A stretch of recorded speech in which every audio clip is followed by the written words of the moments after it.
La victime, déjà, elle rentre dans la relation, pour moi, parce que déjà, elle voit chez l'autre une souffrance, un besoin d'être aidée, une lourdeur, beaucoup de douleur.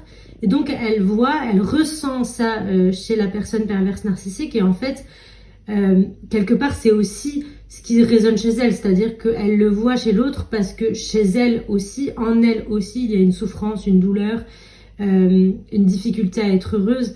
Enfin, il y a une résonance quelque part dans la souffrance. Et c'est pour ça qu'en fait le lien il s'installe parce que c'est un lien de souffrance au départ.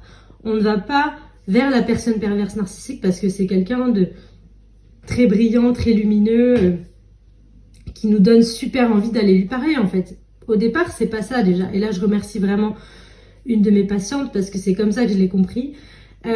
C'est qu'en fait on ne va pas vers la personne perverse narcissique pour des raisons de lumière et d'amour. On va vers la personne perverse narcissique parce qu'elle est dans la souffrance.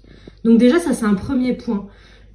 Du coup qu'est-ce qui se passe ensuite? C'est que la victime en fait elle va être dans l'idée, dans la volonté, dans le souhait d'aider cette personne.